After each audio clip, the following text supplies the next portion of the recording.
Marvel और DC की तरह और एक सिनेमैटिक यूनिवर्स आपके सामने है। प्रेडेटर बैडलैंड्स का ऑफिशियल ट्रेलर रिलीज हो चुका है, जो अपने आप में एक बड़े सिनेमैटिक यूनिवर्स का पार्ट बनने जा रहा है। वैसे तो ये फाइनल ट्रेलर है जिसमें हमें कई सारे क्रिएचर्स और मॉन्स्टर्स एक साथ देखने को मिले। इसे हम एलियन प्रेडेटर यूनिवर्स कह सकते हैं, जिसमें हमें हर तरह के अलग अलग क्रिएचर्स देखने को मिलेंगे। वैसे तो ये क्रॉस ओवर हम पहले भी देख चुके हैं, जैसे कि एलियन वर्सेस प्रेडेटर, लेकिन प्रे मूवी के बाद ये लोग काफी सीरियस हो चुके हैं और इस यूनिवर्स को भी सीरियसली ले रहे हैं। और इसी वजह से प्रेडेटर बैडलैंड्स में हमें एलियन मूवीज का कनेक्शन भी देखने को मिल रहा है। और ये जो ऑफिशियल ट्रेलर रिलीज हुआ है, इसमें कई सारे ईस्टर एग्स और हिडन डिटेल्स है जिनके बारे में आपने कभी सोचा भी नहीं होगा। तो गाइस, सब कुछ डिस्कस करेंगे। प्रेडेटर बैडलैंड्स के ऑफिशियल ट्रेलर का डिटेल में ब्रेकडाउन करेंगे। कैसे ये एलियन, प्रोमीथियस और प्रेडेटर किलर ऑफ किलर से भी कनेक्ट हो रही है, इसके बारे में भी बात करेंगे। वीडियो शुरू करने से पहले हमें आपके सपोर्ट की भी जरूरत है, तो वीडियो को लाइक और चैनल को सब्सक्राइब जरूर कर देना, क्योंकि यहाँ पर हम ऐसे ही डायनासोर्स, क्रिएचर्स, एलियन मॉन्स्टर्स वाली मूवीज और टीवी सीरीज के बारे में डिस्कस करते हैं। अब बिना टाइम वेस्ट करे वीडियो को शुरू करते हैं।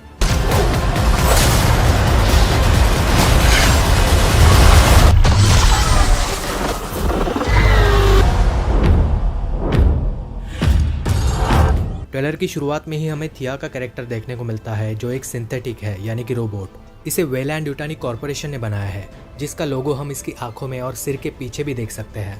ये बुरी तरह से घायल हो चुकी है, जैसे कि किसी ने इस पर नाखूनों से वार किया है। किसी क्रिएचर ने ही इसे घायल किया होगा और हम देख सकते हैं कि इसका सफेद कलर का खून भी बह रहा है। ऐसा हम पहले भी पुरानी एलियन मूवीज में देख चुके हैं। सिंथेटिक का खून सफेद ही होता है। वैसे हम इसे खून तो नहीं बोल सकते, ये किसी तरह का केमिकल ही है। खैर, ये सिंथेटिक अब काम नहीं कर रही, इसी वजह से यह मशीन उसको ठीक करने की कोशिश कर रही है। शायद वो उसके अंदर एक नया चिप डाल रही है, जिसके बाद वो रिबूट हो जाएगी। वैसे इस मशीन को देखकर हमें प्रोमीथियस वाले सीन की याद आ जाती है। वो कितना बेहतरीन सीन था। जब उसकी मरम्मत चल रही है तब हम स्क्रीन पर पढ़ भी सकते हैं, Weyland Yutani bio weapons division. इसका मतलब है कि थिया एक वेपन है। चिप इंस्टॉल करने के बाद हम पढ़ सकते हैं, system link established, field unit reboot. तो यहाँ पर उसे रिबूट करने की कोशिश की जा रही है। वैसे मूवी में हमें इसी कैरेक्टर का डबल रोल देखने को मिलेगा, थिया और टेसा। प्रोमीथियस और एलियन कोवेनेंट में जैसे हमने डेविड और वॉल्टर को देखा था, बिल्कुल वैसे ही। तो यहाँ पर थिया एक ऐसी सिंथेटिक है जो हमेशा लैब में रही है। उसे डायरेक्टली एक मिशन पर भेजा जाएगा, जहाँ पर उसकी मुलाकात प्रेडेटर से होगी। टेसा इससे काफी अलग होने वाली है, जो अपने फैमिली के गोल्स पर फोकस करेगी। इसी स्क्रीन पर हम पढ़ सकते हैं MUTHUR 062578। ये मदर का फ्यूचरिस्टिक वर्जन है। अगर आपने पुरानी मूवीज देखी है तो आपको मदर के बारे में पता ही है, जो एक AI है, यानी कि आर्टिफिशियल इंटेलिजेंस। पुरानी मूवीज में हमने इसका ओल्डर वर्जन देखा था। चिप इंस्टॉल होती ही डेटा डाउनलोड होना शुरू हो जाता है और वो जाग जाती है। सिंथेटिक यानी कि रोबोट होते हुए भी इसकी हरकतें इंसानों की तरह ही है। ट्रेलर देखकर आपको लगा होगा कि ये इंसानों की तरह बर्ताव क्यों कर रही है। इस बात को समझने के लिए आपको मेरा एलियन अर्थ का ट्रेलर ब्रेकडाउन देखना होगा। वहाँ पर मैंने वेंडी नाम के सिंथेटिक को एक्सप्लेन किया है। वही लॉजिक यहाँ पर भी अप्लाई हो सकता है। हो सकता है कि ये कभी इंसान थी और बाद में सिंथेटिक बनी है। इसके बाद हमें प्रेडेटर की स्पेसशिप देखने को मिलती है, जो इस बार बाकी सारी मूवीज से काफी अलग लग रही है। ये यौजा प्राइम प्लैनेट ही लग रहा है, जो प्रेडेटर्स का होम प्लैनेट है। यहाँ पर जो प्रेडेटर दिख रहा है वो उनका सरदार ही लग रहा है। और इस स्पेसशिप में जरूर हमारा वाला प्रेडेटर है, जो मूवी का हीरो है। वैसे इस शिप की टेक्नोलॉजी भी काफी एडवांस लग रही है। अब तक हमने जितने भी प्रेडेटर्स के शिप देखे हैं, उनसे तो ये बहुत ही बढ़िया लग रही है।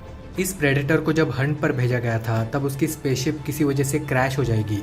स्पेसशिप डिस्ट्रॉय होने की वजह से उसे वहां से बाहर निकलना पड़ेगा। वो बाहर कैसे निकल रहा है उसे हम इस सीन में देख भी सकते हैं।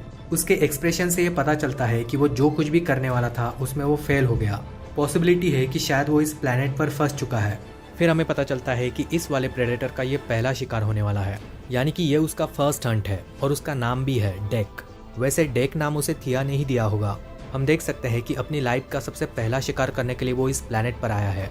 जाहिर है उसने ट्रेनिंग ली होगी, जिसके बाद उसके सरदार ने उसे अपना पहला शिकार करने भेजा होगा। अपने फर्स्ट हंट के लिए वो बिल्कुल तैयार लग रहा है। उसके हथियारों को भी हम देख सकते हैं। कमाल के हथियार है, जिसमें एक बढ़िया सा तीर कमान भी है। जैसा कि हम जानते हैं कि प्रेडेटर्स के पास कमाल की टेक्नोलॉजी है, जिसे हम एलियन वर्सेस प्रेडेटर पार्ट 2 में भी देख चुके हैं। वैसे ही यहाँ पर उसके पास हाई टेक तीर कमान और बॉडी आर्मर है। हो सकता है कि उसका स्पेसशिप क्रैश हो गया होगा, जिसके बाद वो अपने बचे हुए हथियारों को इकट्ठा कर रहा है। ये सब कुछ वो बिल्कुल स्टाइल से कर रहा है, जैसे कि कोई हीरो करता है। इसके बाद हमें एक खूबसूरत सा सीन देखने को मिलता है, जहाँ पर डेक शिकार करने आया है। तो ये यौजा प्राइम प्लैनेट नहीं है, ये कोई दूसरा प्लैनेट है जहाँ पर डेक अपना पहला शिकार करने आया है। वैसे यहाँ पर अगर आप इस वाले स्ट्रक्चर को ध्यान से देखोगे तो ये बिल्कुल तीर कमान की तरह ही लगता है। फिर हमें पता चलता है कि वो जिस प्लैनेट पर आया है वो इस पूरे यूनिवर्स का सबसे खतरनाक प्लैनेट है। मतलब ये एक ऐसा प्लैनेट है जहाँ पर हर एक चीज़ आपको मारने के लिए तैयार है। टीजर में भी हमने देखा था कि कैसे ये मक्के जैसे दिखने वाले प्लांट्स जहरीले कांटे बना रहे हैं। ये सीन देखकर लगता है जब भी कोई उनके पास आता है तब ये अपने आप हमला करते हैं। इनमें से पिंक कलर का धुआं भी निकलता है जो आपको बेहोश कर सकता है। इस प्लैनेट को पूरे यूनिवर्स का सबसे खतरनाक प्लैनेट बताया गया है, यानी कि इस पूरे एलियन प्रेडेटर यूनिवर्स में यही प्लैनेट सबसे डेंजरस है। इसका मतलब जो भी हमने प्रोमीथियस और एलियन कोवेनेंट में देखे हैं वो प्लैनेट्स इसके सामने कुछ भी नहीं है। इस हिसाब से इस प्लैनेट पर तो हमें ज़ेनोमॉर्फ से भी खतरनाक क्रिएचर्स देखने को मिलेंगे। यहाँ पर तो बिजली भी लाल कलर में चमक रही है। इसका मतलब है कि ये पूरा प्लैनेट एक हेल की तरह है। इसे यूनिवर्स का सबसे खतरनाक प्लैनेट बोला गया है इसी वजह से क्योंकि यहाँ पर सबसे वियर्ड क्रिएचर्स रहते हैं। मतलब अलग अलग तरह के क्रिएचर्स और मॉन्स्टर्स जो बहुत ही बड़े और खतरनाक है। हमें एक ऑक्टोपस की तरह दिखने वाला क्रिएचर देखने को मिलता है जिसकी एक बड़ी सी आंख भी है। हम उसके 4 टेंटेकल्स को देख सकते हैं जिन्हें आप हाथ भी बोल सकते हो क्योंकि उसकी उंगलियां भी है। वैसे ये उसकी आंख नहीं बल्कि मुंह है, शायद पीछे वाले साइड में आंख भी होगी। वैसे इसके दांत काफी खतरनाक है। ट्रेलर में हमें एक हाथी जैसा क्रिएचर भी देखने को मिलता है जिसके अजीब से कान है। उसकी बड़ी सी सूंड जुबान की तरह लगती है जिसमें दांत भी है। वो अपने मुंह को बंद भी कर सकता है और चीजों को कुचल भी सकता है। इसे हम डेफिनेटली इस प्लैनेट का हाथी ही बोल सकते हैं। इस प्लैनेट के पेड़ पौधे बहुत ही अजीब है और नुकीले भी लग रहे हैं।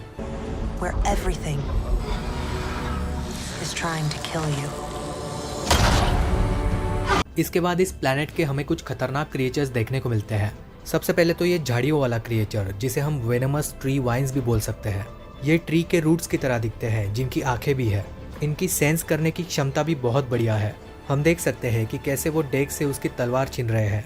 वो उसको घायल भी कर देंगे क्योंकि यहाँ पर हम उसका ग्रीन कलर का खून भी देख पा रहे हैं। दिखने में वो सांप की तरह ही है। शायद वो उसका कोई दूसरा हथियार था क्योंकि तलवार तो यहीं पर है। उसकी तलवार की एजेस लाल कलर में ग्लो करती है जो लेजर की तरह शार्प है। तो ये तलवार किसी भी चीज को काट सकती है या फिर जला सकती है। हम देख भी सकते हैं कि इस तलवार से वो झाड़ियों के ऊपर हमला कर रहा है और वो झाड़ियाँ जल भी रही है। तो ये सीन मुझे बहुत ही बढ़िया लगा। जिसके बाद हम एक उड़ने वाले क्रिएचर को देख सकते हैं। दिखने में ये बड़े से टायरानोडॉन या फिर क्वोट्ज़लकोएटलस की तरह लग रहा है। और यहाँ पर भी हम आसमान में लाल कलर की रोशनी को देख सकते हैं। वो नीचे डेक के ऊपर हमला करने के लिए आ रहा है जो अभी भी झाड़ियों से लड़ रहा है।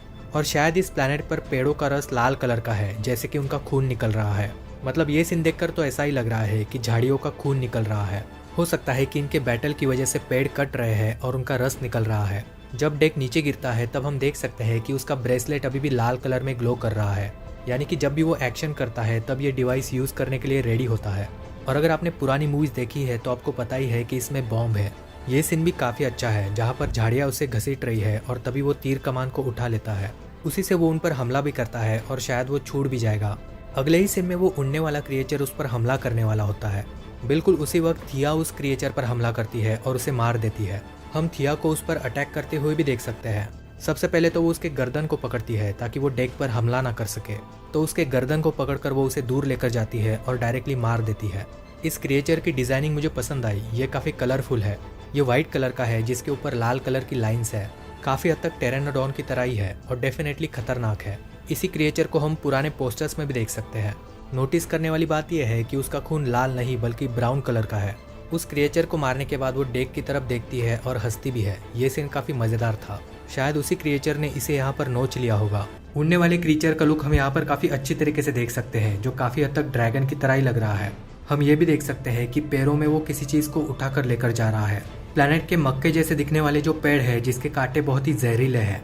ये पौधे अपने आप ही ग्रो कर रहे हैं और फट भी रहे हैं। हम यहाँ पर देख भी सकते हैं कि वो फूल जाते हैं जिसके बाद फटते हैं। उनमें से एक कांटा डेक के गर्दन में घुस जाता है। उस कांटे को वो बहुत ही गुस्से से निकाल रहा है। तो इस प्लैनेट के सिर्फ एनिमल्स ही नहीं बल्कि पेड़ पौधे भी काफी खतरनाक है। फिर हमें पता चलता है कि मूवी को प्रे के डायरेक्टर ने बनाया है। इसी वजह से सिनेमाटोग्राफी बेहतरीन है। दिखने में मूवी बहुत ही ब्यूटीफुल लग रही है। फिर हमें यौजा प्राइम प्लैनेट का सीन देखने को मिलता है जहाँ पर हम गुफाओं को भी नोटिस कर सकते हैं। टीजर में हमने इन्हीं गुफाओं के अंदर वाला सीन देखा था। वैसे इसी सीन में हम प्रेडेटर के स्पेसशिप को भी देख सकते हैं। मेरे ख्याल से यही मूवी की शुरुआत होगी जहाँ पर वो अपना पहला शिकार करने जाएगा। अगले सीन में थिया डेक से ही बात कर रही है जो कहती है कि तुम ऐसे क्रिएचर के पीछे हो जिसे मारा नहीं जा सकता। तो इस मूवी का जो हीरो प्रेडेटर है यानी कि डेक, वो इस प्लैनेट के सबसे खतरनाक क्रिएचर को मारना चाहता है। जैसा कि हम जानते हैं कि प्रेडेटर्स यही करते हैं। वो हर एक प्लैनेट पर जाकर उस प्लैनेट के सबसे खतरनाक जीव को मारते हैं और फिर उन्हें मारने के बाद वो उनके सिर को अपने ट्रॉफी वॉल पर लगाते हैं।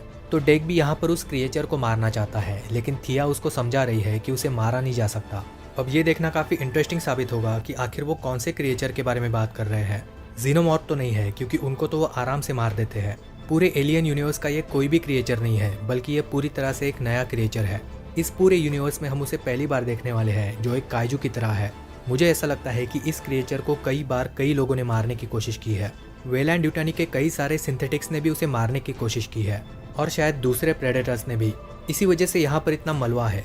वेलैंड यूटानी कंपनी के कई सारे व्हीकल्स हैं, उनके भेजे हुए सिंथेटिक्स और बड़े से रोबोट के पैर को भी हम देख सकते हैं।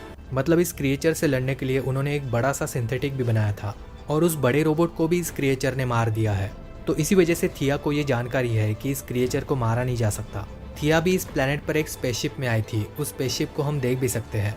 उसके पास जो हथियार है उस पर भी वेलैंड यूटानी कॉर्पोरेशन का लोगो है। यहाँ पर अभी भी वो निशान है, और शायद ये ब्लू कलर का किसी क्रिएचर का खून होगा। वैसे वो अभी तक बुरी तरह से घायल नहीं हुई है, जैसा हमने उसे ट्रेलर के शुरुआत में देखा था। पीछे भी वेलैंड का लोगो है, जिससे ये साबित हो जाता है कि यह थिया का ही शिप है। वैसे इस क्रिएचर को दूसरे जीवों ने भी मारने की कोशिश करी थी। उन दूसरे जीवों का कटा हुआ हिस्सा भी हम यहाँ पर देख सकते हैं, और खून भी। और यहाँ पर पीछे भी किसी दूसरे क्रिएचर की हड्डियाँ हैं। अगले सीन में वो क्रिएचर एक मशीन के ऊपर हमला कर रहा है, जिसके बारे में बाद में बात करेंगे। वैसे उसके दांत बहुत ही खतरनाक है। फिर अगले सीन में थिया डेक को बोल रही है कि मैं तुम्हारी मदद कर सकती हूँ। शायद थिया डेक की भाषा को पूरी तरह से समझ सकती है, मतलब उसको प्रेडेटर की लैंग्वेज अच्छे से समझ में आती है। किसी क्रिएचर ने थिया का आधा हिस्सा खा लिया है, शायद इसी वाले क्रिएचर ने। डेक भी उसे देखकर सोच रहा है कि यह मेरे किसी काम की नहीं है, इसके तो पैर भी नहीं है, और इसी वजह से वो उसे नीचे छोड़ देता है। लेकिन वो उसकी तरफ देखकर सोचता भी है कि सिर्फ यही एक है जिसने मुझ पर अब तक हमला नहीं किया है। वो हमेशा हंसती रहती है और उसे बोलती भी है, good luck with your journey. तो डेफिनेटली ये एक फन कैरेक्टर है, जिसे देखने में बहुत ही मजा आएगा। अब तक हमने जितने भी सिंथेटिक्स देखे हैं, ये उन सब में स्टैंड आउट करती है। मेरे ख्याल से ये डेविड से भी ज़्यादा फेमस हो सकती है। इसके बाद फिर से हमें यौजा प्राइम प्लैनेट देखने को मिलता है, जहाँ पर एक कैरेक्टर बाइक पर बैठकर कहीं पर जा रही है। मतलब टीजर देखकर तो ऐसा ही लग रहा था कि ये कोई लेडी कैरेक्टर है। ये लेडी प्रेडेटर भी हो सकती है, या फिर थिया की ट्विन सिस्टर टेसा। वैसे ट्रेलर में आगे भी हमें बाइक स्टार्ट करने वाला सीन देखने को मिलता है। तो बाइक से वो कैरेक्टर एक ऐसी जगह पर जा रहा है या जा रही है जो उनके बॉस की जगह लग रही है। हम देख सकते हैं कि यहाँ पर बड़े बड़े स्टैचूज भी है, और उनके अंदर जाने के लिए रास्ते भी। तो यहाँ पर जरूर कोई रहता होगा। इस प्लैनेट पर 3 सूरज है, और यहाँ पर हम समुंदर को भी देख सकते हैं, और शायद ये जहाज है। लेकिन यहाँ पर सबसे ज्यादा ध्यान देने वाली बात है ये 2 बड़े बड़े क्रिएचर्स। ये बिल्कुल डायनासोर्स की तरह ही लग रहे हैं, और ये वाला तो स्पाइनोसोरस की तरह। ये वाला देखकर तो मुझे गॉडजिला की ही याद आ रही है। इस क्रिएचर की साइज को अगर देखें तो ये डायनासोर जितना नहीं, बल्कि एक टाइटन जितना बड़ा है। ये इन स्टैचूज से भी डबल साइज का है। वैसे ये वाला सीन देखकर मुझे गॉडजिला एक्स कॉन्ग के सीन की याद आ गई। तो यहाँ पर एक बात तो क्लियर हो जाती है कि इस प्लैनेट पर डायनासोर्स या फिर टाइटन्स जितने बड़े क्रिएचर्स थे या फिर है। तो बिल्कुल पॉसिबिलिटी है कि यौजा प्राइम पर भी हमें कुछ क्रिएचर्स देखने को मिलेंगे। वैसे प्रेडेटर किलर ऑफ किलर्स में एंडिंग में जो प्लैनेट हमने देखा था, ये वही प्लैनेट है। ये डिजाइनिंग देखकर आप इस बात को कंफर्म भी कर सकते हो। तो प्रेडेटर किलर ऑफ किलर्स इसी यूनिवर्स में टेक्स प्लेस करती है, और इस मूवी से कनेक्टेड भी है। हो सकता है कि उस मूवी के एंडिंग में हमें जो देखने को मिला था वो यहाँ पर कंटिन्यू हो जाए। खैर, इस सब के बारे में आपका क्या सोचना है कमेंट्स में ज़रूर बताना। अगले सीन में हम देख पाते हैं कि डेक थिया को अपने कंधे पर लेकर चल रहा है। ये वही जगह है जहाँ पर वो उस क्रिएचर से फाइट करने वाले हैं। जैसा कि मैंने आपको कहा था कि बाकी सिंथेटिक्स ने भी उन्हें मारने की कोशिश करी थी, जिन्हें हम यहाँ पर देख भी सकते हैं। यहाँ पर एक क्रिएचर भी मर के पड़ा हुआ है। ये सारी की सारी तबाही उस बड़े क्रिएचर ने ही की है। इसके अगले सीन में थिया बंदूक पकड़े हुए आदमियों पर हमला कर रही है। मेरे ख्याल से वो यहाँ पर डेक यानी कि प्रेडेटर को बचाने की कोशिश कर रही है। उन दोनों की अच्छी दोस्ती हो गई है, और अब वो थिया के प्लेनेट पर है। तो यहाँ पर आने के बाद इंसान डेक को मारने की कोशिश करेंगे, और थिया उसे बचाएगी। और जैसा कि हमने टीजर में देखा था, डेक उनके सामने आके सरेंडर भी करता है। मतलब वो इंसानों को दिखा रहा है कि वो उनके लिए खतरा नहीं है। एक सीन में हम उसे अपना ब्रेसलेट भी यूज करते हुए देखते हैं। ऐसा ही कुछ हमने प्रे मूवी में भी देखा था। फिर वो ट्रॉफी वॉल वाला सीन आता है, जहाँ पर सारे स्कल्स लटके हुए हैं। वैसे इसके बारे में मैंने टीजर ब्रेकडाउन में डिटेल में बात करी है। सबसे इम्पोर्टेंट है इंडिपेंडेंस डे का हार्वेस्टर्स का स्कल, यानी कि इंडिपेंडेंस डे मूवी इसी यूनिवर्स में टेक्स प्लेस करती है। कुछ लोगों को ये वॉर ऑफ द वर्ल्ड्स वाले एलियंस का स्कल लग रहा था, लेकिन ये वो नहीं है। ये वाला कॉन्ग की तरह लग रहा है, लेकिन ज़्यादातर पॉसिबिलिटी है प्लैनेट ऑफ द एप्स। तो planet of the apps movie भी इसी यूनिवर्स में टेक्स प्लेस करती है। यानी कि दोस्तों, फॉक्स स्टूडियोज़ ने जितने भी क्रिएचर वाली मूवीज़ बनाई है वो सारी, और शायद अवतार भी।